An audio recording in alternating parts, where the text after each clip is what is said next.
A partir de había ahora estamos en vivo ya. había una pequeña pregunta en el Discord, me parece, si no me acuerdo mal, Sí. que era cosa sobre Sí. notación. Bernardo Era una... dice, disculpa, no entendí muy bien esto. ¿Se puede entender como una función? Pregunta. Y pone una fotito de E1 igual E2 y una flecha con el gancho de Ah, A. ujú. En efecto, es una función de n por n en las partes de pi. Ahora comento eso. Bien. Vamos Sí, para igual atrás. ya capaz que... Capaz que lo A ver entendió, si ya pero tengo el link. No, digo que capaz que llega a verlo por acá, porque ya estábamos conectados en vivo. No estás compartiendo nada todavía. yo, Sí. para. ¿Qué pasó? ¿Dónde tengo? Acá. Oh, bien. Ahora comento eso.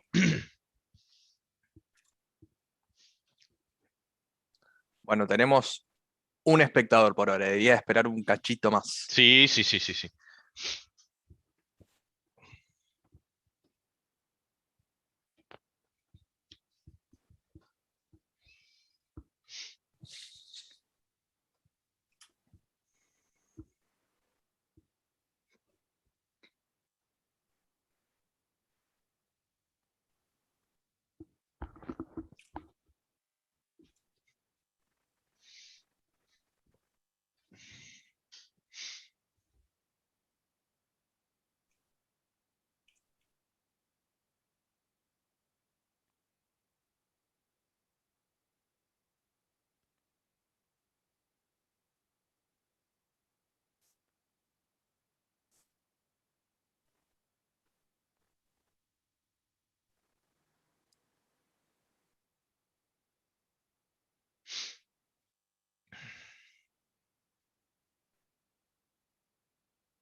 Bueno, creo que ya podemos arrancar. Bueno, muchas gracias. Hay una consulta que me hicieron, es ¿cuál es el estatus de esta flecha? Es una flecha de inmersión, como se usa muchas veces en matemática. Y lo que hay que entender es lo siguiente. Uno fija la fórmula A y para cada E1 y para cada E2, esto es un conjunto de em, pilas. ¿Sí? O sea, es lo que llamamos un valor de falsedad. Entonces, uno puede pensar lo siguiente, que definimos con dos variables de primer orden acá, x e y, digamos, en lugar de e1 y e2, definimos un parámetro, fijado a, definimos un parámetro que para cada valor de x y de y, dependiendo de si son iguales o distintos, recuerden que esto está al revés, el distinto va arriba y el igual va abajo, computa una parte de pi. Y eso es exactamente lo que definimos como un parámetro de aridad 2 de segundo orden, ¿sí? O sea, en definitiva, esto es un parámetro en el sentido que lo definimos cuando definimos la realizabilidad, ¿sí? O sea, es lo que representa, lo que juega el rol de una constante en segundo orden. Así como, yo que sé, un 5 es un parámetro de primer orden, bueno, en segundo orden, acá tenemos para cada fórmula A un parámetro que podríamos llamarle, yo que sé, C sub A, que computa a partir de cada par de enteros un conjunto de pilas, ¿sí? Entonces, bueno, ese es el estatus que tiene esa flecha. cuando uno introduce eso en el lenguaje, ese parámetro, entonces puede escribir fórmulas que tienen el parámetro. En vez de usar una constante, que sería algo, bueno, un poco árido porque habría que tener como un diccionario en la cabeza, uno lo escribe así explícitamente y se acuerda que esto quiere decir, cuando la igualdad es cierta, quiere decir la fórmula de la derecha. Cuando la igualdad es falsa, quiere decir top. Y la intuición es esa, ¿no? Si la igualdad es cierta, es tan cierta la fórmula como A. Y si la igualdad es falsa, es muy cierta, es top. Es la fórmula más cierta de todas, porque, bueno, la hipótesis es falsa. Bueno, entonces, habíamos estado hablando de lo que vamos a hacer ahora, de trabajar con el modelo de los hilos. Entonces, la motivación de todo esto, la motivación de Krivine para definir este modelo, según yo entendí, es definir el modelo más simple que sea coherente, porque si uno quiere estudiar la realizabilidad clásica como transformación de modelos, lo primero que tiene que hacer es decir, bueno, voy a estudiar modelos que sean coherentes, que son aquellos para los cuales hay un modelo tarskiano asociado, para los que tiene sentido preguntarse si existe un modelo, es para aquellos que son coherentes. ¿Qué significa que sea coherente? Que no se pueda realizar bottom. Y como el valor de falsedad de bottom son todas las pilas, es necesario y suficiente para que no se realice bottom, que para cada proof-like, recuerden que los realizadores legítimos, digamos, los que construyen la teoría, son los proof-like. Entonces, para todo proof-like, tiene que haber al menos una pila, al menos una, tal que el término contra la pila no esté en bottom. ¿Sí? Porque lo contrario a eso es decir, existe un término proof-like tal que para todas las pilas T se opone a todas las pilas, es decir, T es un realizador de bottom. ¿Sí? O sea, es simplemente escribir la versión por contraposición de existe un realizador de bottom. Lo contrario es nadie es un realizador de bottom y eso se escribe así. Entonces, podemos pensar entonces con una función de elección, podemos pensar en la existencia de una biyección que a cada término le asocie una pila, de manera que T asterisco la pila no esté en bottom. Ahora, uno puede pensar lo siguiente, puede pensar, bueno, si yo quiero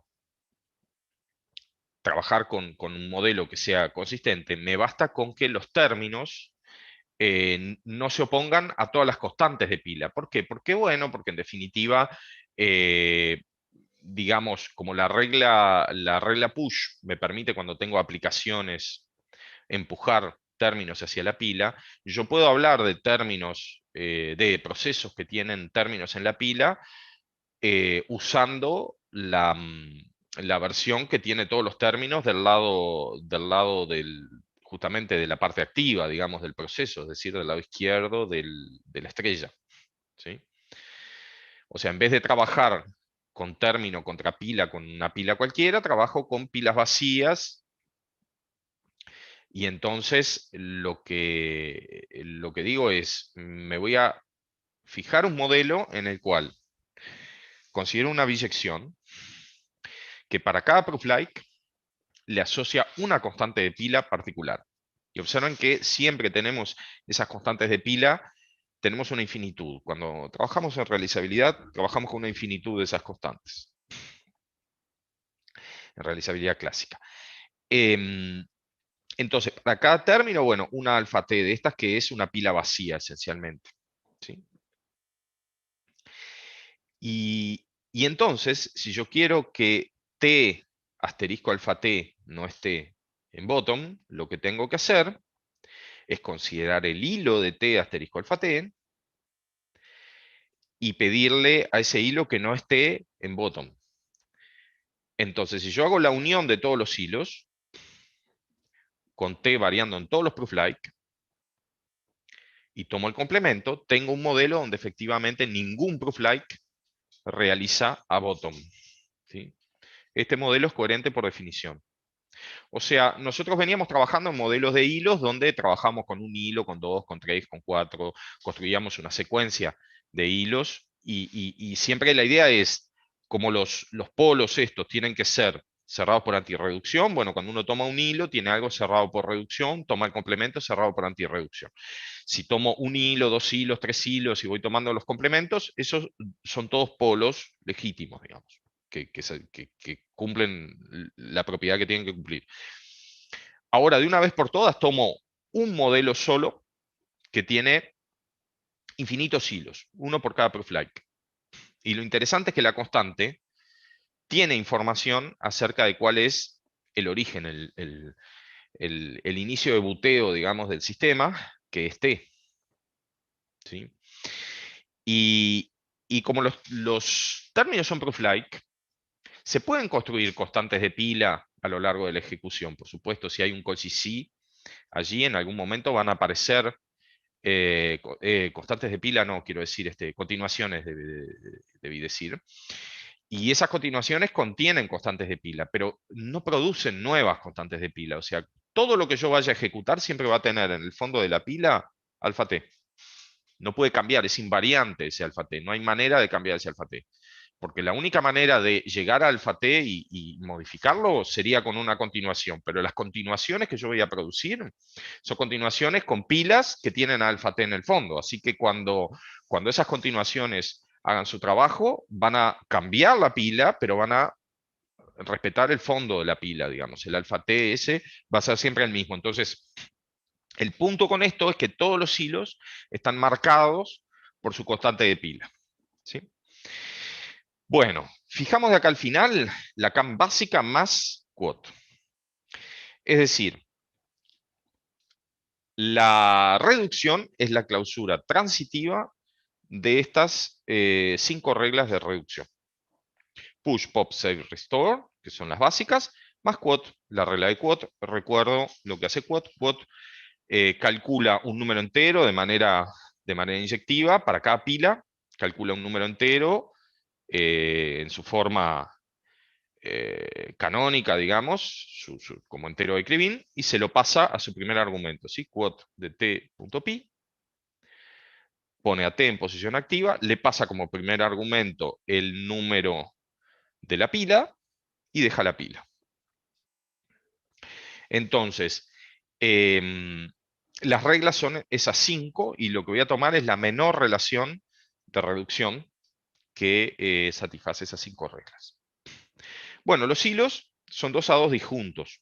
No se pueden cruzar. ¿Por qué? Porque las constantes de pila justamente marcan a qué hilo puede pertenecer un proceso. O sea, esos hilos son todos paralelos. No hay intersecciones posibles, porque una intersección tendría que tener en el fondo una constante alfa t y al mismo tiempo una constante alfa t' con t diferente de t'. Y como la función esa es inyectiva, la que para cada t asocia alfa t, eso no puede pasar. Proposición. Vamos a observar una cosa sencilla, que es la siguiente. CH una constante inerte y no generativa. Y U un realizador de NAT de N. Consideramos T igual THU, que es un proof-like, donde T es el operador de acumulación del tipo NAT, ¿sí? Que fue el que conversamos hoy. Y consideremos la constante asociada alfa T, ¿sí? O sea, T es este paquete, THU, H es una constante inerte, que eso la puedo agregar, eso no hay problema porque no agrega ninguna regla nueva acá, no viola los principios de definición de la reducción. Y lo que voy a hacer es considerar el hilo justamente de T alfa T, que en particular ese hilo reduce en un momento a T asterisco H, U, alfa T por la regla push. ¿Sí? Y lo que yo afirmo es que, bueno, T asterisco H, U alfa T reduce a H asterisco N barra punto alfa T. Es decir, si yo le paso, en definitiva, a esta constante, le paso un realizador de NAT de N, el operador de acumulación es capaz de computar la versión canónica de ese entero n. Es decir, a partir de u va a producir n barra, que es el entero de Krivin asociado. ¿Sí? Bueno, esto, demostración, ejercicio, razonamiento de especificación en hilos. Esto es idéntico a todo lo que hicimos ayer sobre especificación. Esto es un lindo ejercicio, por ejemplo, para que ustedes intenten escribir la demostración y verificar que entendieron cómo se razona por contraposición en los hilos. Ahora bien, si U realiza NAT de N intersección NAT de M, eso implica que N es igual a M. En definitiva, un realizador de NAT de 5 y de NAT de 4 no puede existir. La única manera de tener un realizador en este modelo de los hilos, un realizador de NAT de 5 perdón, de NAT de N y de M, es que N sea igual a M. O sea, en definitiva, que sea realizador de una instancia de NAT. Y el razonamiento es este, justamente, porque por el resultado anterior, resulta que el hilo, observen que la reducción es determinista, el hilo tendría que reducir al mismo tiempo a h asterisco n barra alfa t y a h asterisco m barra alfa t. Entonces, n y m tienen que ser iguales porque h es una constante de parada, no tiene más regla de reducción. O sea, el hilo murió acá, en h asterisco n barra alfa t, no hay más nada después, no hay ningún h que llegue en posición activa antes, porque si no el hilo se habría cortado antes, por lo tanto m y n tienen que ser sintácticamente iguales, y entonces en particular los naturales son los mismos. ¿Sí? Recuerden que ese n barra es sucesor de sucesor de sucesor n veces aplicado a el cero de Church. Por lo tanto, el principio de inducción para todo x NAT de x no es realizable en el modelo de los hilos. ¿Por qué? Porque ni siquiera NAT de 0 y de 1, por ejemplo, son realizables a la vez. ¿Qué más? Sabemos que en el modelo de los hilos, el orden que hereda, la relación de orden que hereda del modelo de partida, ¿sí? Recuerden que todos los símbolos que yo puedo interpretar en el modelo de partida tienen una interpretación en el modelo de llegada. Tiene mínimo 0 y no es acotado superiormente porque todo eso se expresa mediante fórmulas de Horn. ¿Se acuerdan las fórmulas de Horn? Pasan al modelo de realizabilidad y vimos justamente que decir que esa relación es una relación de orden con mínimo 0 y que no está acotada superiormente, todo eso se expresa mediante fórmulas de Horn. Por lo tanto, en el modelo de los hilos, esa relación menor o igual, que se define por una ecuación, de hecho, con la resta truncada, satisface eso también en el modelo llamado de llegada, en el modelo de los hilos. En cambio, el orden no es total. ¿Por qué? Porque la totalidad se puede expresar por contraposición como esta fórmula. Bueno, esto es importante acostumbrarse. Muchas veces en realizabilidad clásica es necesario como amasar, entre comillas, un poco la fórmula, revolverla un poco, pasar cosas para un lado, para otro, para poder expresar algo que sea más sencillo de analizar desde el punto de vista de su semántica. ¿Yo qué quiero decir? Para todo x y, quiero decir x menor o igual que y, o bien y menor o igual que x. Eso es lo que yo quisiera decir. ¿Tá?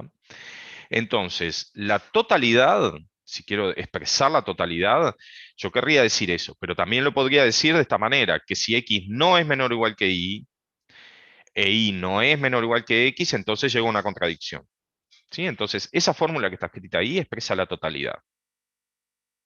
Entonces, la totalidad, si ustedes se fijan ahora en términos de desigualdades, estas cosas pueden ser top o bottom, dependiendo si son verdaderas o falsas. ¿Se acuerdan que justamente reemplazábamos las ecuaciones de Leibniz, digamos la igualdad de Leibniz, por cosas que se expresan en función del distinto, digamos, del signo distinto? Que ese era top o bottom. Entonces, ¿qué es lo que pasa? Fíjense lo que pasa. En el modelo de partida, cuando yo fijo x e y, puede pasar que x sea menor o igual que y, en cuyo caso la primera es bottom, pero como el orden es total en el modelo de partida, la segunda tiene que ser top. ¿Sí? Y entonces, bueno, perdón. Déjenme ver una cosa. ¿Cómo es esto? X no es menor o igual que y. Claro. Si X no es menor o igual que y, entonces, no, me voy a poner de este lado primero. Si X no es menor o igual que y, Entonces, y debe ser menor o igual que x, y esta es bottom. Entonces, y bueno, en la punta de la flecha tengo bottom. Lo otro que puede pasar es que y sea menor, perdón, que y no sea menor o igual que x, en cuyo caso x es menor o igual que y. Y entonces tengo bottom, flecha top, flecha bottom. O sea, la semántica de la fórmula tot, la fórmula total, es bottom, flecha top, flecha bottom, intersección, top, flecha bottom, flecha bottom. Y este es el tipo de lo paralelo del cual ya habíamos hablado. ¿Sí? Bueno, lo que vamos a observar es que, de hecho, lo que se puede realizar es la negación de tot. O sea, el orden no es total en el modelo de llegada. Hay un realizador en el modelo de los hilos de tot, flecha bottom. ¿Tá? Entonces, ¿cómo se hace la prueba de esto? Este es un típico razonamiento en estos modelos de hilos. Tomamos omega delta delta, ¿sí? Delta delta es el bucle ese infinito del cálculo lambda puro, digamos, ¿no? Lambda x, x aplicado a x es delta, y entonces cuando yo tengo delta delta es algo que reduce a delta delta. Es un loop infinito. Entonces, afirmo que para todo u y u' y pi, omega u pi realiza bottom, o bien omega u' pi realiza bottom. Esto se debe a que los dos no pueden estar en el hilo de la constante pi. ¿Por qué? Porque, o sea, ¿qué significaría la negación de esto? ¿Qué significaría que el primero no realiza bottom? Significa que aparece en uno de los hilos, porque no realizar bottom es justamente no oponerse a alguna pila, ¿sí? Así que en definitiva existiría alguna pila en la cual está el no realizador de bottom con su pila en uno de estos hilos, ¿sí? Porque no estar en bottom significa estar en un hilo, ¿de acuerdo? Entonces, si no realiza bottom este término, eso quiere decir que para alguna pila, él aparece con esa pila en uno de los hilos. ¿Pero en qué hilo puede aparecer? Hay un solo hilo donde puede aparecer, que es en el de la constante Kpi. ¿Sí? O sea, porque pi tiene al final, en el fondo de la pila, tiene una constante. O sea, si este término aparece en un hilo, lo que sucede es que inmediatamente después, como omega es un bucle, en 2 pasos yo hago push y se bloquea la reducción. No puede pasar más nada después. Así que este otro no puede aparecer en el hilo, en ese hilo. Y no puede aparecer en ningún otro hilo, porque al estar Kpi acá y acá,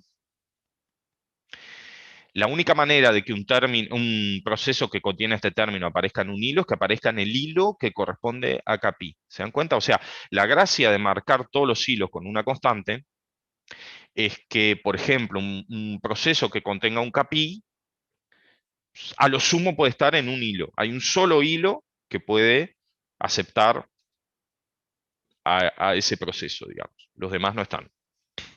Entonces, lo que sucede es que si el término de la izquierda no realiza bottom, entonces el de la derecha sí. Y con eso probé que uno de los dos tiene que realizar bottom. Entonces ahora hagan el siguiente razonamiento. Ponen este término teta, lambda x, cc, lambda k. Esto es típico, cuando uno aplica cc, inmediatamente después aplica, tiene un lambda, y le suele poner lambda k porque lo que va a leer esto es justamente el Kpi que produjo cc. Entonces, quiero ver que este término teta realiza tot flecha bottom, lo cual implica que el orden no es total en el modelo de los hilos. Para ver eso, lo que tengo que hacer es tomar un realizador de tot, es decir, un término que realiza el O paralelo. Y una pila cualquiera, es decir, una pila en bottom. Lanzo la ejecución. Cuando lanzo la ejecución, lo que voy a tener, bueno, lo primero que hay es que se lee el realizador de tot y se mete en X, Observen dónde queda aquí. Después CC se encarga de guardar la pila como una continuación y se la pasa a lambda K y lambda K la mete aquí y aquí. ¿Sí? Cuando lambda K hace pop y lee capi, en definitiva capi queda en estos dos lugares. Es decir, queda justamente bajo esta forma. O sea, queda el realizador de tot aplicado a omega 0 barra capi, omega 1 barra capi. Y ahora, ¿qué es lo que sucede? Uno de los dos es bottom y el otro realiza top. Eso no hay problema. Entonces, como este realizador realiza bottom, flecha, bottom, y también top, flecha, bottom, justamente lo paralelo es omnisciente, digamos, en ese sentido de que uno le pasa dos cosas, una de las dos es verdadera, no le dice cuál, y él sabe de todas maneras qué hacer para producir el resultado. Sabe cómo obtener bottom a partir de dos argumentos, uno de los cuales es bottom y no sabe cuál es cuál. Uno de los dos es bottom, el primero o el segundo, y sabe cómo obtener bottom a partir de eso. Entonces, efectivamente, este término realiza tot, flecha bottom, porque cuando se ejecuta, en un momento llega un realizador de lo paralelo en posición activa con un par de argumentos en la pila, uno de los cuales es su realizador de bottom y no sabemos cuál, y él sabe lo que tiene que hacer para oponerse a la pila. ¿Sí? Les dejo para que escriban, completen esa prueba, para que hagan la reducción. Recuerden, lo fundamental es que los polos son cerrados por antirreducción, por lo tanto ustedes hacen la cuenta, reducen, y saben que si el reducido está en el polo, aquello de donde vienen está en el polo. Sin embargo, la fórmula TOT es verdadera en el modelo de partida. Así que su relativización es verdadera en el modelo de llegada. O sea, el orden es total en los naturales del modelo de llegada, del modelo inducido por los hilos, que ya sabemos que es consistente, así que tiene un modelo en el sentido tarskiano, pero no es un orden total en el modelo, en todo el modelo. Es un orden total solamente en las cosas que satisfacen la fórmula NAT, es decir, en los números naturales. Por lo tanto, hay individuos que no son enteros, puesto que el orden menor o igual restringido a NAT es total.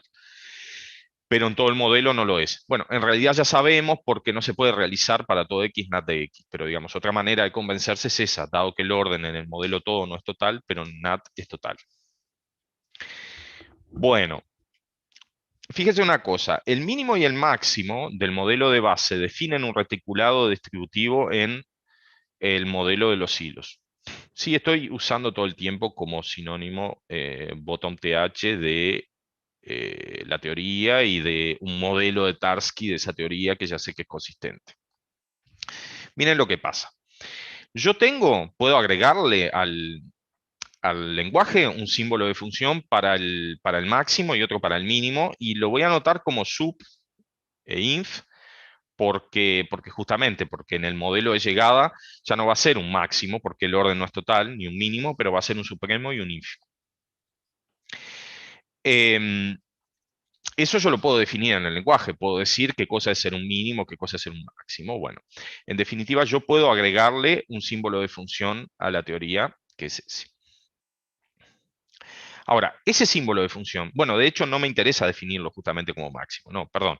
Le agrego un símbolo de función que en el modelo de partida lo interpreto de esa manera, como el máximo o como el mínimo, que también es el supremo y el ínfimo, ¿no? La pregunta es, ¿qué propiedades tiene ese mismo símbolo de función en su interpretación en el modelo de llegada? En el modelo de base, bueno, n menor o igual supremo e ínfimo es un reticulado completo. Y las fórmulas que expresan que un conjunto ordenado con dos operaciones binarias es un reticulado distributivo son fórmulas de Horn. Reticulado completo y... no es completo. Distributivo, quise decir. Bueno, esto es un... No es completo porque hacia arriba no es completo.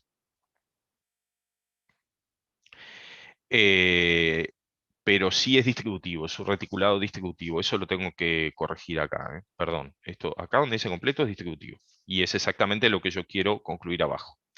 Ejercicio, escriban y convénzase que con fórmulas de Horn pueden expresar que las fórmulas que dicen que un conjunto ordenado con dos operaciones binarias es un reticulado distributivo son fórmulas de Horn. Por lo tanto, como en el modelo de partida, trivialmente eso es un reticulado distributivo, en el modelo de llegada también lo es. Problema. Dados X e Y en el modelo de los hilos, ¿sí? Ahora estoy en el modelo de llegada. Tal es que X es menor estricto que Y. ¿Qué hay entre ambos? Entonces, para averiguar esto, lo que hacemos es lo siguiente. Primero, consideramos esta fórmula. F de x, z, y dice que z es intermedio entre x e y. ¿Sí? X menor o igual que z menor o igual que y. Eso se puede expresar mediante una ecuación, que es x menos z más z menos y igual a 0. ¿Sí? Esa resta es la resta truncada, ¿de acuerdo? Entonces decir que x menor o igual que z y z menor o igual que y, se puede decir x menos z más z menos y igual 0. De igual forma, se puede decir, con z1 y z2, se puede decir que f de x z1y y f de x z2y son, o sea, que se cumplen esas dos propiedades, es decir, que z1 y z2 son intermedios a x e y. Y lo podemos compactar en una sola fórmula, que le llamamos b por between x, z1, z2, y, significa z1 y z2, ambos están entre x e y. X menos z1 más z1 menos y, más x menos z2 más z2 menos y, es 0. Sí, al exigir que la suma de 0 sea 0, lo que estoy exigiendo es que cada cosa de esas sea 0. Entonces, tenemos las siguientes equivalencias. Vamos a ver qué significa esta fórmula que yo estoy escribiendo acá.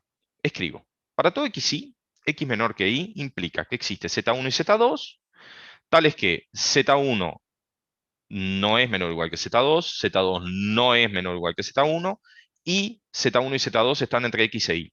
¿Qué significa eso? Eso significa que entre dos puntos cualesquiera, bueno, entre dos puntos cualesquiera, donde uno es menor que el otro, en el medio hay al menos dos elementos que no son comparables. ¿De acuerdo? Existe z1 y z2, que son distintos, que no son comparables siquiera, y que están entre x e y. Ahora, esta fórmula es intratable desde el punto de vista de la realizabilidad. Entonces, la transformamos en otra que sea equivalente, que diga lo mismo, desde el punto de vista lógico, y en qué reposamos para hacer eso. Nos estamos descansando, en definitiva, en la adecuación, porque si yo realizo una fórmula que es equivalente a ella, yo sé que hay una demostración que prueba ese sí solo sí.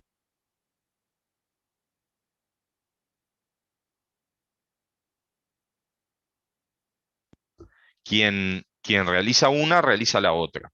Entonces, transformamos esa fórmula en otra fórmula. Y acá empezamos a razonar por contraposición y cosas por el estilo. Ese es el gran clásico en este tema. Entonces, primero que nada, yo quiero decir x menor que y. Entonces digo x distinto de y x menor o igual que y. Y siempre en forma currificada. O sea, yo querría decir x distinto de y x menor o igual que y implica esto, pero lo digo así. X distinto de y implica que si además x es menor o igual que y, entonces pasa esto. Primera transformación. Segunda transformación. Los para todos son mucho mejores para escribir, para estudiar los valores de verdad de una fórmula, para escribir la semántica. Entonces voy a trabajar de un modo contrapuesto. Es decir, esta última flecha, recuerde que está asociada a la derecha, la voy a contraponer. Este existe z1, z2, bla, bla, bla, lo voy a poner antes, para todo z1, z2, y el x menor o igual que y lo voy a poner después como x no es menor o igual que y. ¿Sí? Todo es clásico acá, es realizabilidad clásica, así que las pruebas por absurdo funcionan, todo anda bárbaro. Vamos a convencernos de que esto es efectivamente la negación de lo que está acá. Lo que está acá dice es que hay dos que cumplen estas tres cosas a la vez. Lo que está acá dice es que para cualquier par, si se cumple la primera y la segunda condición, no se cumple la tercera.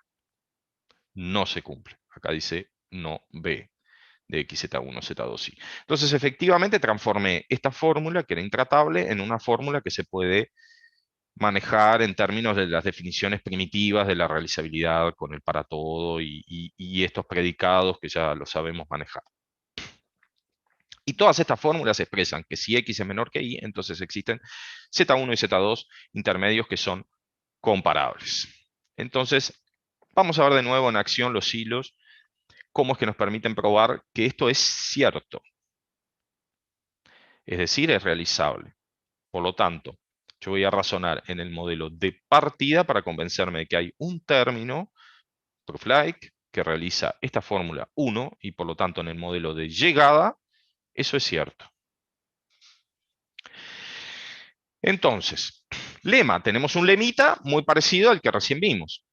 Para todos V1, V2, V3 en lambda y toda pila pi, al menos uno de los términos, capi V1, capi V2 y capi V3, realiza bottom. Misma lógica del anterior, donde teníamos 2, que al menos uno realizaba bottom, ahora tenemos 3, que al menos uno realiza bottom. De nuevo, como esos tres términos son capi algo, si llegan a aparecer como un ingrediente en un proceso que está en un hilo, hay un solo hilo que los puede tener. ¿Sí? Y de nuevo, no realizar bottom significa que para alguna pila aparecen en algún hilo. ¿En qué hilo? En el único que pueden aparecer. Entonces, de lo que hay que convencerse acá es que no pueden aparecer a la vez capi V1, capi V2 y capi V3 en el mismo hilo, en posición activa. Es simplemente eso.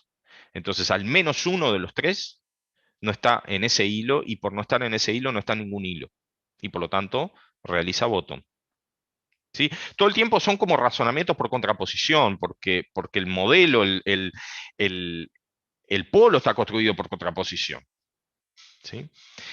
Y bueno, esto les invito a verificar que eso es así. Lo que sucede es que a lo sumo puede aparecer, por ejemplo, si suponen que aparece el primero y el segundo, después del segundo es fácil convencerse que a lo sumo puede volver a aparecer el primero y tener un loop, pero no hay lugar para que aparezca el tercero. Ese es el razonamiento. ¿Sí? Y entonces después, lo otro de lo que hay que convencerse es que este término que está acá, que es muy parecido al anterior, sigue la misma dinámica, las mismas ideas, realiza estas dos fórmulas, la de arriba y la de abajo. Lo que van a consumir, digamos, es un argumento que realiza, para el primer caso es un realizador de bottom, y el segundo es un realizador de bottom, flecha bottom, flecha bottom, y lo que tienen que probar es que lo que les queda es un realizador de bottom. En el segundo caso van a consumir un realizador de top, es decir, algo sin información, pero el segundo es un realizador de tot, o sea, del o paralelo. Y a partir de ese realizador de lo paralelo tienen que producir bottom. Y el razonamiento siempre va a ser justamente aprovechar que uno de estos tres términos realiza bottom. ¿Sí? Fíjense que, por ejemplo, en el segundo caso, si Y es un realizador de lo paralelo, entonces, de hecho, ese es el caso interesante. Miren lo que pasa. Si Y realiza lo paralelo, si el primero es un realizador de bottom, ya está, Y bottom, lo que sea, realiza bottom. Si fuera el segundo que es un realizador de bottom, yo ya sé que Y bottom, lo que sea, este que está acá es un realizador de bottom, y por lo tanto Y lo que sea bottom es un realizador de bottom.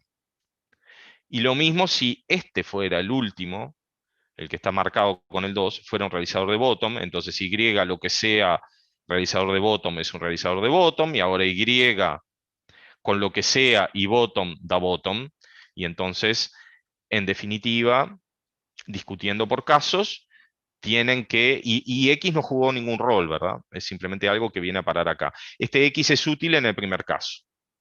¿Sí? Entonces, en definitiva, lo que ustedes pueden verificar sin mucho trabajo, cualquier cosa preguntan, es que este tau realiza a la vez la primera y la segunda fórmula. Y lo otro de lo que hay que convencerse es que la fórmula 1 tiene la misma semántica que la intersección de las semánticas de las fórmulas que realiza tau. O sea, la fórmula 1, parece que fuera de las carreras de los autos, la fórmula esta, 1i, es cuando yo voy a estudiar su semántica, en definitiva, es la intersección de la primera y la segunda. O sea, los valores de verdad de la primera intersección los valores de verdad de la segunda. ¿Tá? Y ahí lo que hay que hacer es discutir casos. ¿Sí? Yo dejé ahí escrito cómo estudiarlo. Hay que estudiar según si no B de X, Z1, Z2 y es verdadero o es falso. Y ahí les da dos casos, etc. Es un poquito tedioso o no tanto, pero realmente es de esas cosas que si la miran seguramente lo entienden. Lo que me interesa es sacarle provecho a esto, porque eso quiere decir que si yo tengo Y estrictamente menor que X, entonces aplico el lema una vez en el modelo de llegada, por supuesto, estoy hablando del modelo inducido por el modelo de hilos, por el polo de los hilos.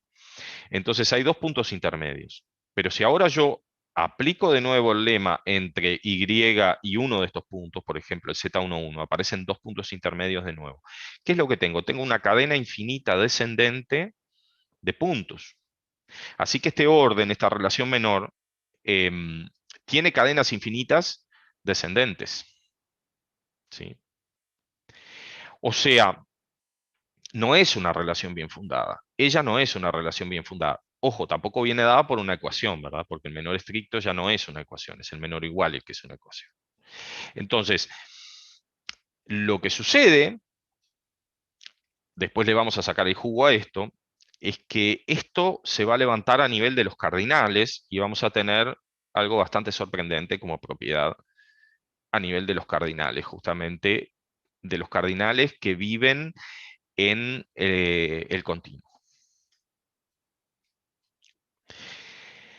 ¿Cómo seguimos ahora? Bueno, vamos a definir esa especie de orden fuerte, X mucho menor que Y. Significa que el sucesor de X es menor o igual que Y. Y ese símbolo raro que aparece ahí es del alfabeto hebreo, eso se llama Gimel, es la notación que le dio Krivin a esta definición. Gimel A son los X, tal que X es, vamos a decir, mucho menor que A. Why below, le dicen en inglés.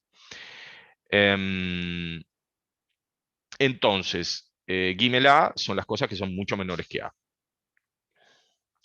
Bueno, esa relación mucho menor que se define mediante el menor igual que se define mediante una ecuación.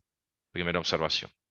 Segunda observación, en el modelo de base, en el modelo de partida, Gimel n más 1 no es otra cosa que los enteros de 0 a n para todo n. Entonces miren lo que empieza a pasar. Esta fórmula que está acá es una fórmula de Horn. ¿Por qué? Porque lo que está a la izquierda es una ecuación y yo tengo una igualdad flecha bottom. Así que es una fórmula de Horn. ¿Qué es lo que dice? Para todo x, x mucho menor que 0 implica bottom. Eso es una fórmula de Horn que lo que dice es que Gimel 0 es vacío. Como las fórmulas de Horn se transfieren del modelo de partida al modelo de llegada, eso quiere decir que Gimel 0 en el modelo de llegada es vacío igual que en el modelo de partida. ¿Qué pasa con Gimel 1? Bueno, esta fórmula también es de Horn. X mucho menor que 1 implica X igual 0. ¿Sí? O sea, que cuando yo pongo acá Gimel 1, lo único que tengo es el 0. Esta fórmula es de Horn, y entonces Gimel 1 también está formado solo por el 0 en bottom de threads, digamos, en el modelo de los hilos. Para todo x mayor que 1, ¿sí? X menos 1, resta truncada, pero que la estoy usando donde no está truncada, es distinto de 0. Eso equivale a la fórmula de Horn, x menos 1 igual 0, estoy razonando por contraposición, de nuevo, ¿no? Gran estándar. X menos 1 igual 0 implica que X no es mayor que 1. ¿Qué significa que X no es mayor que 1? Que si es mayor o igual que 1, entonces es igual. Una manera alternativa de escribirlo. ¿Sí? Eso es cierto como, como afirmación, es cierto en el modelo de partida, pero como esta es una fórmula de Horn, porque es una ecuación, implica otra ecuación, implica otra ecuación, es cierta en el modelo de los hilos. Pero ¿esto qué quiere decir? Esto quiere decir que en el modelo de los hilos, si X es mayor que 1, entonces Gimel X contiene, vamos a observar eso, contiene una cadena infinita descendente entre X menos 1 y 0. ¿Sí? Y entonces todos los Gimel X con X mayor que 1 son infinitos. ¿Tá? O sea, estamos usando este resultado. Todos los Gimel X con X mayor que 1 cumplen esta propiedad. ¿Sí? Y esto se desprende directamente de acá, porque lo que estamos diciendo es que si X es mayor que 1, X menos 1 es distinto de 0, y eso quiere decir que, ¿cómo es esto? X menos 1 es distinto de 0, quiere decir que X menos 1, yo tengo entre X menos 1 y X, tengo, X menos 1 es menor que X, así que tengo una secuencia ahí adentro. No, perdón, X menos 1 es distinto de 0, bien. Y X menos 1 es mayor que 0, porque 0 es el mínimo de la relación de orden. Eso es lo que quiero decir. X menos 1 es distinto de 0 y por lo tanto es mayor que 0. Entonces, entre X menos 1 y 0 hay una secuencia infinita descendente como esta. ¿Sí? Si ustedes ponen acá X menos 1 y acá 0, tienen una secuencia de esta. ¿Sí? Pero justamente las cosas menores que X menos 1 están todas en Gimel X. Entonces, Gimel X contiene una cadena infinita descendente cuando X es mayor que 1. Así que son todos infinitos los Gimel X. ¿Sí? Gimel 2, por ejemplo, es infinito. Observen que en el modelo de partida Gimel 2 tiene dos puntos, el 0 y el 1. Ahora no. Ahora hay infinitos elementos en Gimel 2, por ejemplo. Ahora consideramos un símbolo de función. Entonces, la fórmula que expresa que f es una biyección entre Gimel A y Gimel B es de Horn. Ejercicio. Y en el modelo de base, yo sé que existe una biyección, primitivo recursiva de hecho, entre Gimel AB y Gimel A por Gimel B. ¿Por qué? Porque son conjuntos finitos, si se fijan, Gimel n más 1 tiene n más 1 elementos. Así que Gimel A por Gimel B tiene A por B elementos, que es exactamente la cantidad de elementos en Gimel AB. Por lo tanto, en el modelo de base existe una biyección entre Gimel AB y Gimel A por Gimel B, el producto cartesiano. ¿Sí?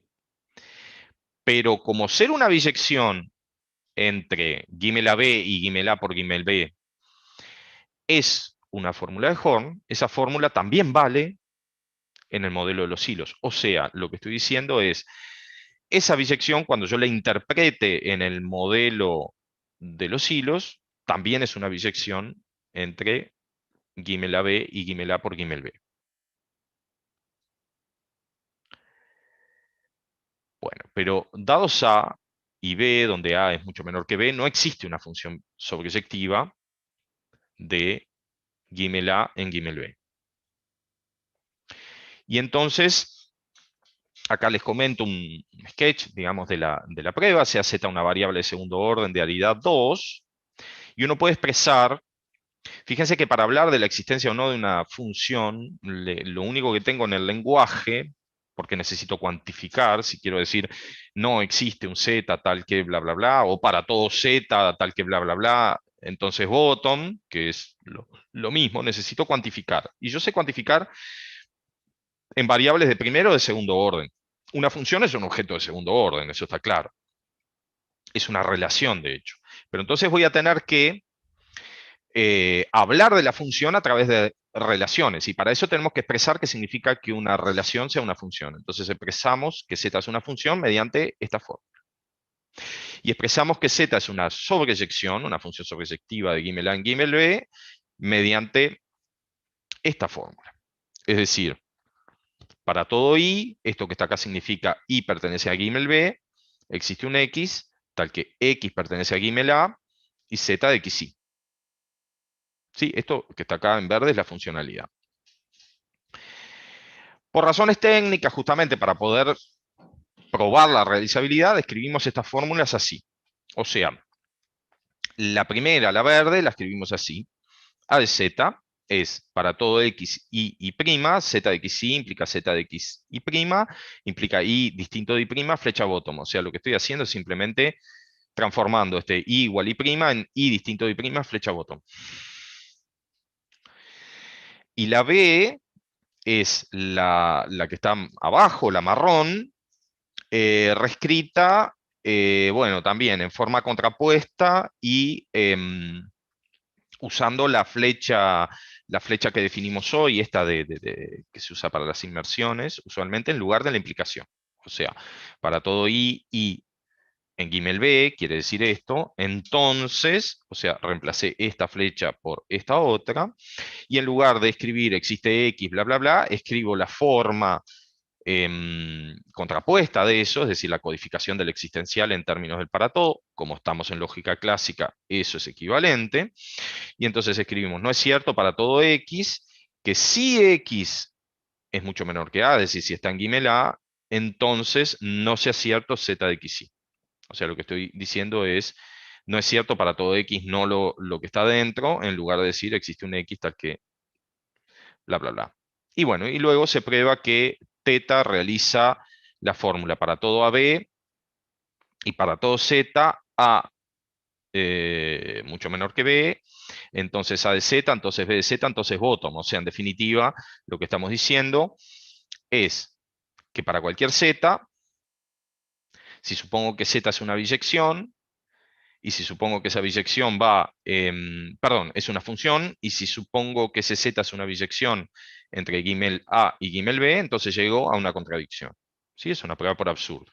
Y o casualidad, como buena prueba por absurdo, no es una casualidad de hecho, está colsisí acá en la vuelta. ¿Sí? El realizador tiene la colsisí. Entonces, ¿qué tenemos? Tenemos que Gimel 2 es no está en biyección con, ese símbolo quiere decir existe una biyección, y cuando lo tacho quiere decir que no. En el modelo de llegada, Gimel 2 no es equipotente a Gimel 4, que sin embargo es equipotente a Gimel 2 por Gimel 2. Y además Gimel 2 es infinito. Bueno, en conjuntos infinitos, cuando uno acepta el axioma de elección, la forma general del axioma de elección, que también se puede expresar en términos de todo conjunto admite un buen orden, los conjuntos infinitos son equipotentes con su cuadrado cartesiano. ¿Sí? Sin embargo, acá tenemos un conjunto infinito, Gimel 2, que no es equipotente con Gimel 2 por Gimel 2.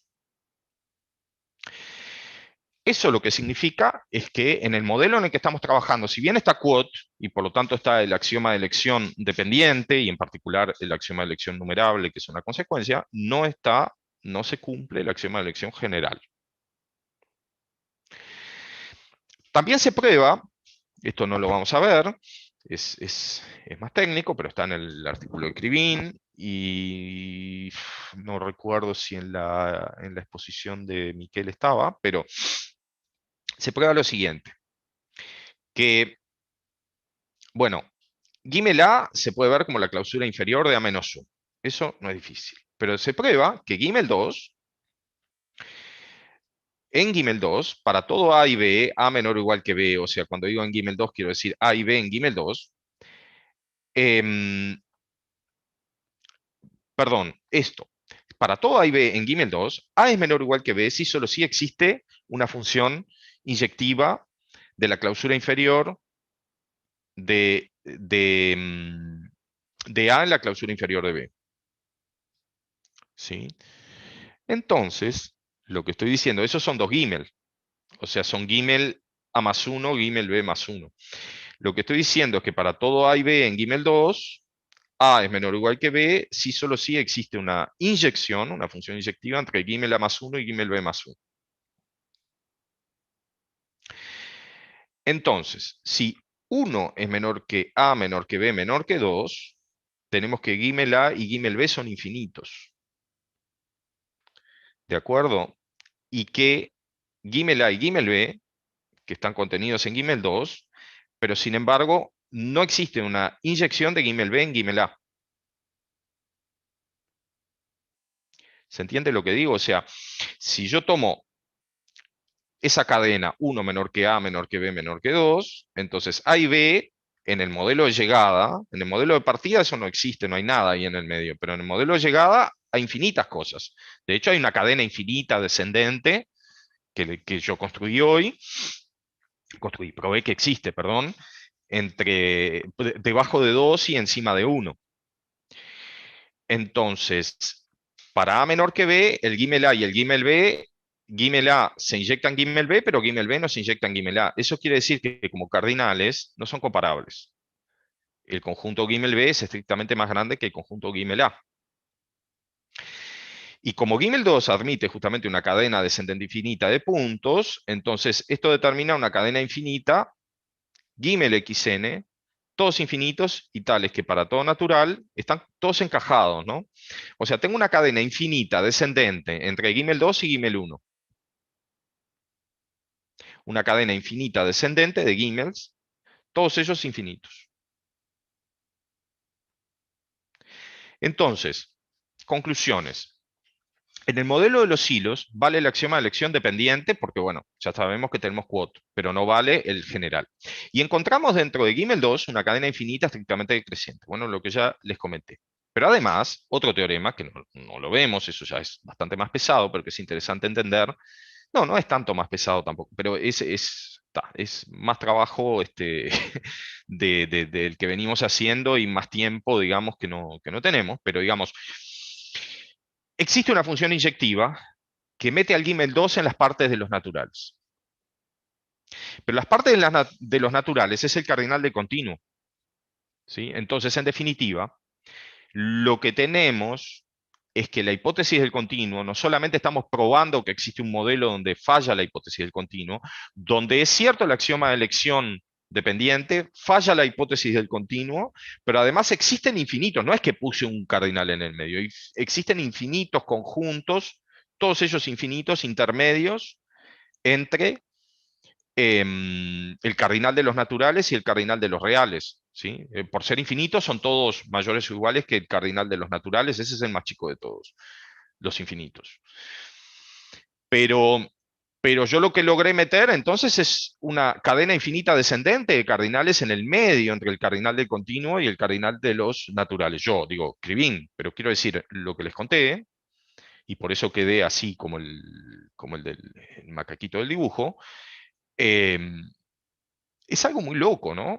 O sea, la hipótesis del continuo, que es muy vieja, que se terminó probando su independencia justamente por técnicas de forcing, parece como relativamente intuitiva. Uno puede decir, bueno, entre un conjunto, el cardinal de un conjunto y el cardinal de las partes, el teorema de Cantor dice que el de las partes es estrictamente mayor. La pregunta es si hay algo en el medio. Bueno, la intuición a priori, no sé cuál es, pero digamos, durante mucho tiempo se pensó que eso tendría que ser demostrable que no hay nada en el medio. Se probó la consistencia de la hipótesis del continuo respecto a la teoría de conjuntos de Zermelo-Fraenkel. Eso lo probó Gödel. Sí, Gödel fue con el universo constructible. Pero faltaba saber si podía ser compatible la negación, o sea, si podía existir algún modelo de la teoría de conjuntos que tuviera en el medio cardinales entre el cardinal de los naturales y el cardinal de los reales, y eso lo hizo Cohen, y por eso obtuvo la medalla Fields, mediante el forcing. ¿Sí? Probó que mediante forcing que es consistente con la teoría de conjuntos suponer que existen cardinales intermedios al cardinal de los reales. Acá estamos llegando a ese mismo resultado, pero de un modo mucho más violento de lo que se conocía hasta ahora, y eso es lo que por lo menos la gente que trabaja en forcing ha comentado cuando ha visto estos resultados. O sea, que si bien se sabe la independencia del potencial continuo, no hay ningún problema, desde esa perspectiva muy, muy general, digamos, esto no aporta nada. Lo que sí, las pruebas de independencia que se conocen, las cosas que se conocen hechas mediante forcing, para convencerse de que se pueden meter cardinales en el medio, nadie sabe, lo cual no quiere decir que no se pueda hacer, pero nadie sabe hasta ahora cómo, mediante forcing, probar que es compatible incluso con la existencia de una cadena infinita descendente de cardinales entre el cardinal de los reales y el de los naturales. No sabemos hacer, nunca es una prueba, no se puede hacer, pero quiero decir, por lo menos, si hay una cosa potente que ha tenido este modelo en particular, es el de alguna manera, de sorprender a gente que está trabajando hace muchos años en problemas de modelos y que conoce el forcing, sorprenderlos por lo menos con un modelo que es muy raro, digamos, y que ellos no saben hasta ahora, mediante forcing, cómo obtener el mismo resultado, digamos. ¿Sí? Entonces, con esto vamos cerrando el capítulo de realizabilidad clásica, que se nos fue bastante de tiempo, y ahora nos tocaría empezar con el programa de algebraización. Entonces, yo voy a ir empezando con esos temas despacito, para después sí, mañana ya trabajar más fuerte con eso, y no sé qué vamos a poder hacer de concurrencia, porque, bueno, me temo que estamos muy cortos de tiempo. Bueno, programa de algebraización. Bien.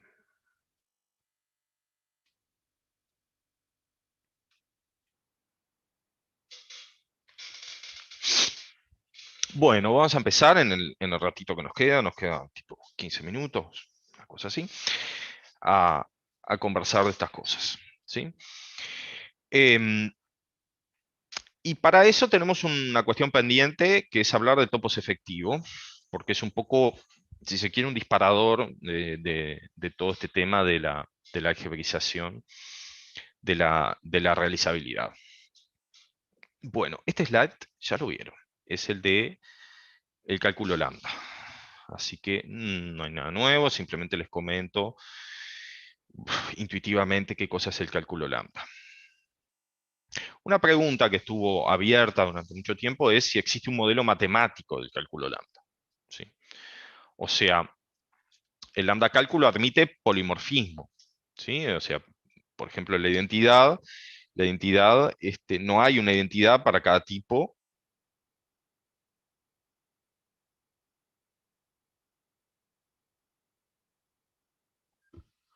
Sino que hay una identidad que es lambda XX, que funciona en todos los tipos, y a eso se le llama polimorfismo, ese tipo de, de propiedades de los términos cuando pueden expresar en distintos, con el mismo código, exactamente con el mismo código, pueden expresar distintas funciones según en qué tipo yo lo aplique. ¿Sí? Bueno, y eso es muy difícil de entender matemáticamente, ¿no?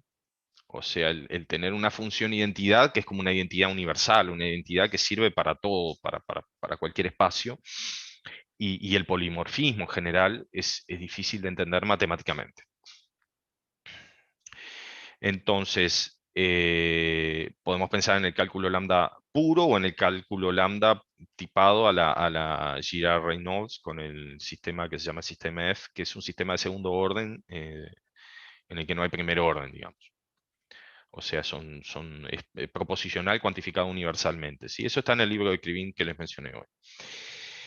Todo esto que voy a contar es simplemente contexto histórico, no vamos a entrar en ningún detalle técnico en esta parte. Em, bueno, hay un trabajo de Reynolds que prueba que no existe un modelo de la teoría de conjuntos clásica para el polimorfismo del lambda cálculo, ¿sí? Y es un paper famoso que se llama, el título que está ahí, polimorfismo, no, el polimorfismo no es conjuntista, set theoretic, quiere decir eso, no es conjuntista. Y ahí está la referencia a la publicación, y si cliquean ahí, van al paper. Y a posteriori, Pitts demostró que el sistema F admite un modelo, pero en la teoría de conjuntos constructiva, ¿sí? Y publicó un paper con un título justamente alusivo al otro, que dice el polimorfismo conjuntista, pero constructivamente. Y bueno, les dejo acá también la referencia por si lo quieren mirar, descargarlo, tenerlo ahí para en algún momento estudiarlo. Ahora bien, hay una interpretación natural para el lambda cálculo simplemente tipado a la Church dentro de lo que se llama una CCC, que es una categoría cartesiana cerrada, que de esas cosas vamos a hablar después. Y Dana Scott, mostró que a estos modelos es posible embeberlos en un topos, que un topos es un modelo categórico de la teoría de conjuntos constructiva. De estas cosas vamos a hablar después. Bueno, y un modelo constructivo del sistema F es debido a Girard y se basa en los PER, las partial equivalence relations, relaciones de equivalencia parciales. Y luego, Moggi enunció y Hylian probó que los PER se pueden embeber en lo que se llama el topos efectivo, que es una construcción de Hylian. Nosotros vamos a hablar del topos efectivo, justamente es lo primero que les quiero contar y mostrarles acá, porque es toda otra rama, además de la realizabilidad, que tiene que ver con la interpretación de la realizabilidad en categorías. Son modelos categóricos de la realizabilidad y es toda otra cultura, digamos, otra rama de la realizabilidad que justamente llega a nosotros a través de un trabajo, que justamente ahora después les voy a contar, un trabajo de Tomás Streicher, que fue un poco el disparador para nosotros del programa de algebraización. Bueno, y el topos efectivo es un modelo categórico de la realizabilidad de Clini y así es que llegamos hasta acá. O sea, en definitiva, todo el problema original tiene que ver con modelar el cálculo lambda. La gente empieza a trabajar, encuentra una obstrucción, dice, no, pero si trabajamos de modo constructivo esto funciona. Esto tiene que ver con las categorías. Estas categorías en particular tienen ciertos modelos de la realizabilidad que ya conocemos. Y bueno, ya estamos nosotros que, como nos interesamos a la realizabilidad, terminamos interesándonos a los topos, que es un modelo categórico, es una teoría, es un determinado tipo de categoría. La teoría de topos es a la lógica constructiva con cuantificadores lo que las preálgebras de Heyting para el fragmento proposicional, es decir, el fragmento sin cuantificadores. Y concretamente, bueno, un topos es una categoría definición, una definición posible, hay muchas definiciones equivalentes, hay varias, no sé si vale la pena decir muchas, pero digamos, hay más de una definición de topos que son equivalentes. Son categorías que tienen límites finitos, exponenciales, y admiten un clasificador de subobjetos. Sobre todas estas cosas vamos a hablar. Hay una manera de decir esto más reducida, que es cambiar los límites finitos por productos y objeto terminal e igualadores, ¿sí? Y es por esa vía que le vamos a entrar. O sea, vamos a usar una definición equivalente a esta.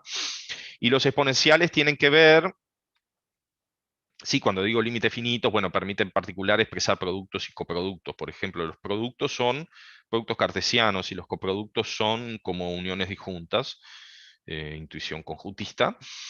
Y las exponenciales permiten internalizar los espacios de morfismos como un objeto. Esto es muy importante porque si yo quiero modelar algo que es funcional, yo necesito interpretar los espacios de funciones como objetos que están en el mismo nivel, todos ellos, ¿no? O sea, las funciones de A en B están en la teoría al mismo nivel que A y que B. Bueno, y un clasificador de subobjetos es algo que permite abstraer la noción de subconjunto, grosso modo, esa es un poco la intuición. Acá ya tenemos para empezar con las preálgebras de Heyting. A mí me interesaría de repente hablar un poquito de qué cosa es la teoría de categorías, porque capaz que no todos saben lo que es la teoría de categorías.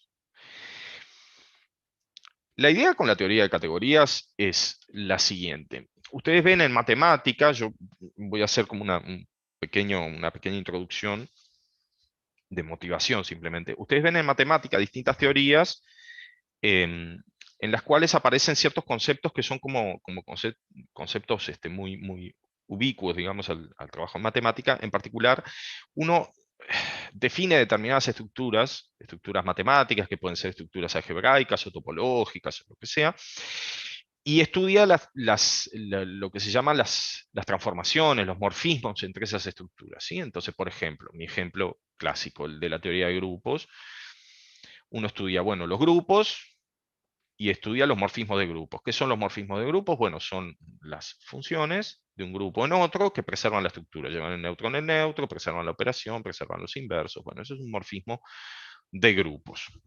Pero hay otras cosas, por ejemplo, las transformaciones lineales y los espacios vectoriales. Por ejemplo, los espacios topológicos y las funciones continuas. Por ejemplo, los espacios de medida y las funciones medibles. ¿Sí? Entonces, empiezan a pasar cosas interesantes. Por ejemplo, uno puede observar que la noción de producto, ¿sí? Por ejemplo, yo qué sé, la noción de producto para espacios vectoriales o para espacios topológicos, uno la puede caracterizar en los dos contextos mediante ciertos diagramas que tienen que ver con el comportamiento de las proyecciones. Entonces eso sugiere la idea de que hay ciertas propiedades que tienen los objetos matemáticos que trascienden la definición del objeto, que tienen que ver con determinadas estructuras más generales que están relacionadas con la composición, con el hecho de que existan aplicaciones, morfismos, como uno le quiera llamar, identidades, etc. Entonces, la teoría de categorías es como justamente despojar esas estructuras de sus particularidades y estudiar en general la idea de tener determinadas flechas que son los morfismos, que son lo que hace, lo que juega el rol de las transformaciones, de las transformaciones entre estructuras, y determinadas cosas que se llaman objetos, que son el dominio y el codominio justamente de esas transformaciones, una ley de composición, la idea de que tienen que haber identidades en cada uno de esos objetos, pero despojado de cualquier noción conjuntista. O sea, no vamos a hablar, las flechas no son funciones, ya no son funciones, son simplemente cosas que tienen un dominio, un codominio, hay una ley de composición, esa ley de composición lo único que uno le pide es que sea asociativa, hay una noción de identidad que uno lo que pide para que sea la identidad, por ejemplo, la identidad en A quiere decir que si uno compone la identidad en A con una función que va de A en B, lo que queda es la función que va de A en B, etc. Y eso es la teoría de categorías. O sea, la teoría de categorías es estudiar en general, ¿no? Después uno estudia categorías con ciertas propiedades, pero es en general estudiar un mundo en donde el lenguaje, lo que se puede decir, viene dado por flechas, objetos, la ley de composición y las identidades. ¿Sí? Eso es lo que se llama una categoría. Después aparece otra cosa que se llaman los functores. Los functores son los morfismos de categorías, o sea, entre comillas, ¿no? O sea, son aplicaciones que respetan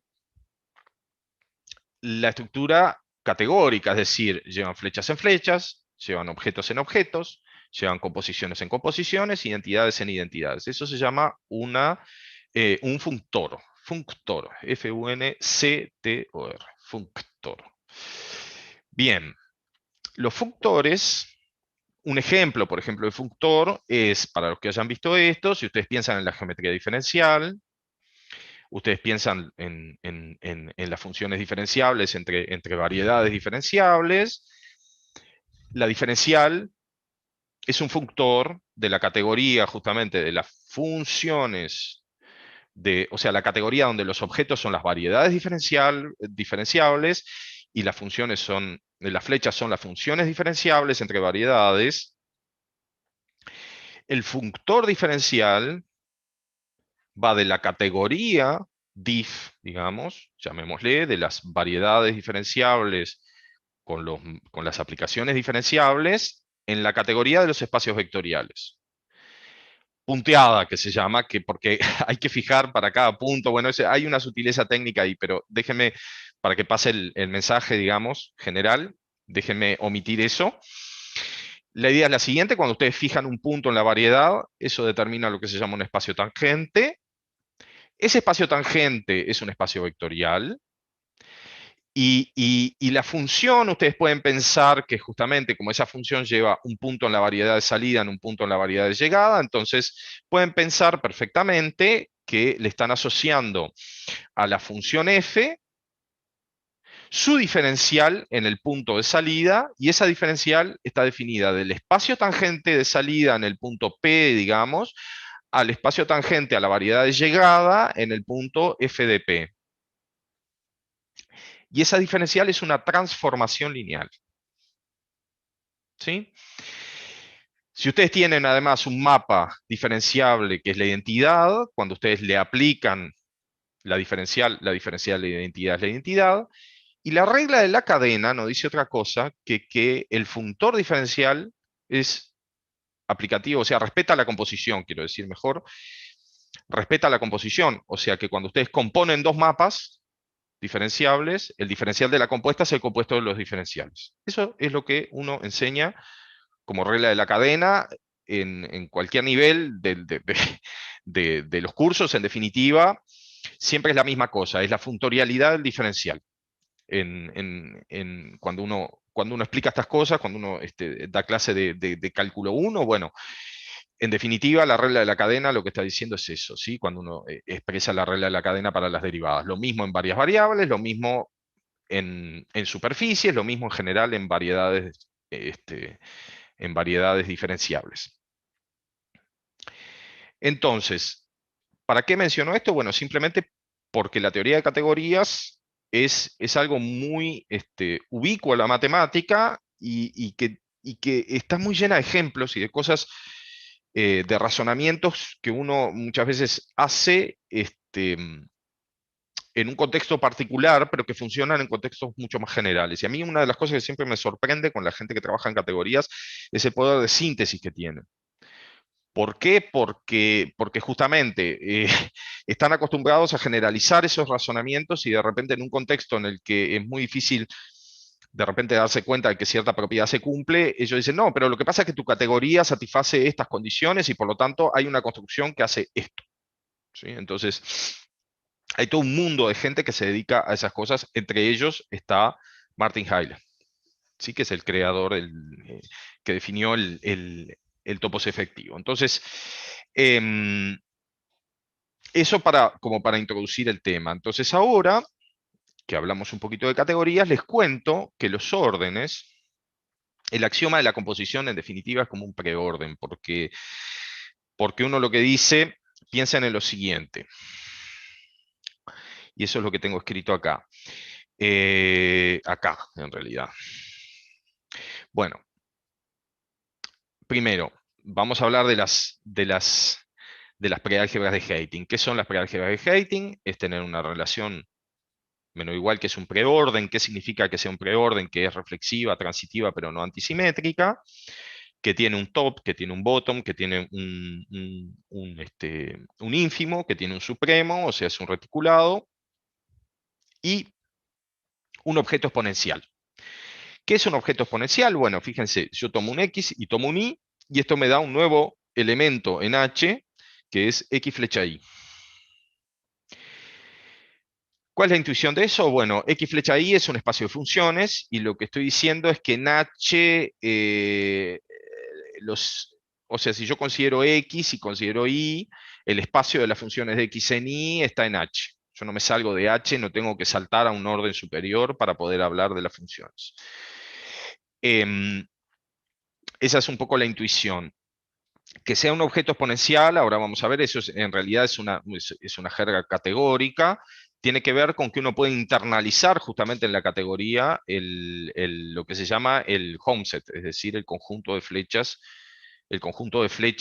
que van de A en B. Si yo dije hoy que había objetos y que había flechas, si yo les doy un conjunto A y un conjunto B, bueno, ustedes pueden considerar todas las flechas de A en B, pero eso está en otro nivel distinto. O sea, eso no es un objeto a priori, es otra cosa, es un conjunto de flechas, una clase de flechas en general. Si la categoría es de tipo conjunto, es un conjunto. Se llama categoría de tipo conjunto justamente cuando los homesets son conjuntos. Ahora, lo que yo tengo cuando tengo una exponencial es una manera de internalizar eso como un objeto. Es decir, el homeset de flechas de A en B tiene una representación como un objeto.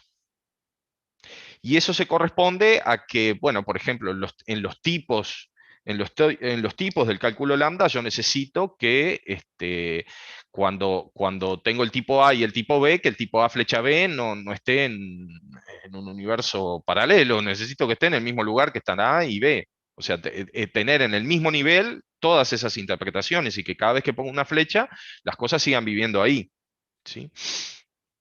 Entonces, intuitivamente, bueno, cuando ustedes se fijan la propiedad de este objeto exponencial, ¿qué es lo que dice? Para todo x y z, se llama adjunción también de la flecha y la conjunción, o sea, la conjunción es el ínfimo, dice que x es menor o igual que y flecha z, si solo si x y z es menor o igual, perdón, x e y es menor o igual que z.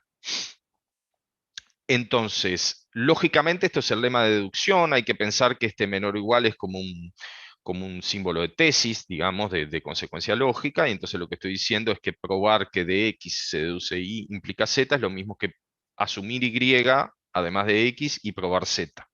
Y eso es lo que normalmente se llama el lema de deducción. Y computacionalmente esto es como una equivalencia. Piensen que en la prueba esa, la prueba de que x implica y flecha z, va a tener asociado un programa. Ese programa vendrá de Carrie Howard o de la realizabilidad o de lo que sea, pero es un programa que con una prueba de X construye una prueba de Y flecha Z. Es decir, con una prueba de X me construye una función del espacio funcional este Y flecha Z. Y lo que está diciendo esta equivalencia es que eso es lo mismo que construir un programa que para cada X y para cada Y me dé algo, para cada par, digamos, de argumentos, uno en el tipo X y otro en el tipo Y, computa un argumento en Z. Y eso es lo que se llama la currificación.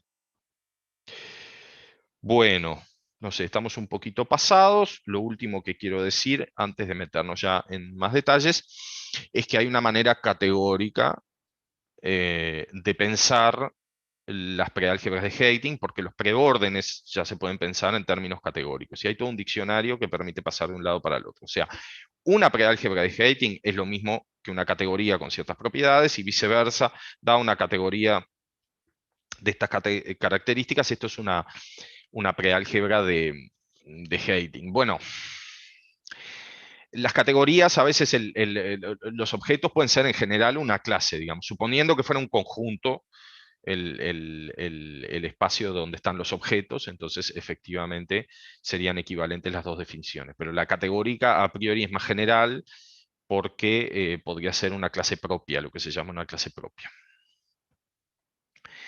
Entonces, ¿cuál es el chiste? Bueno, sencillamente x menor o igual que y, yo lo veo como el home de x en y, o sea, las flechas de x en y son no vacías. La idea es, mi categoría para modelar una relación de orden, bueno, todos los homesets tienen uno o ninguna flecha. La idea es, hay flecha cuando es menor o igual, y si no, no hay flecha. El top es un objeto terminal, entonces, porque menor o igual quiere decir hay una flecha. Así que si top es el máximo, tiene que haber una flecha de cualquier lado a top. Bottom es el mínimo, es lo que se llama un objeto inicial. La conjunción se puede ver que es lo mismo que el producto. La disyunción, o sea, el ínfimo y el supremo, quiero decir en realidad. El ínfimo y el supremo son producto y coproducto respectivamente. Y la flecha de Heyting que es la flecha de las preálgebras de Heiting, se transforma en la noción de objeto exponencial, que es una noción en realidad categórica. Yo acá le llamé objeto exponencial, pero en realidad debería haber dicho flecha de Heiting, ¿no? Pero son la misma cosa. Cuando yo pienso mi Heiting preálgebra como una categoría, eso es un objeto exponencial, es exactamente eso, ¿sí? Bueno, y a partir de mañana retomaremos estas ideas y veremos el topos efectivo y bueno, no sé hasta dónde llegaremos, pero algo vamos a hacer. Bueno, muchas gracias. Mauricio. Un segundo. Dime. Solo lo del examen, que vamos a poner un pequeño formulario, un link de un pequeño formulario en Discord para que manifiesten quienes están interesados en tomar el examen. No sé si vos querés agregar algo más ahora o... Bueno, no, que en principio hay que pensar bien de qué manera vamos a examinar este curso. Pero bueno, eso depende en gran medida de cuánta gente quiera dar el examen. Entonces es un insumo importante saber cuánta gente quiere rendir examen para tener una idea de qué es lo que es viable hacer como examen, ¿no? Perfecto. Perfecto. Yo ahora pego el formulario y por favor respondan, digamos, lo antes posible, principio antes de mañana al mediodía, así después el viernes, mañana que es viernes. Mañana. Se Mañana nos que es termina viernes, mañana. definimos bien la modalidad del examen, ¿sí? Ahora lo copio. Bárbaro. Punto.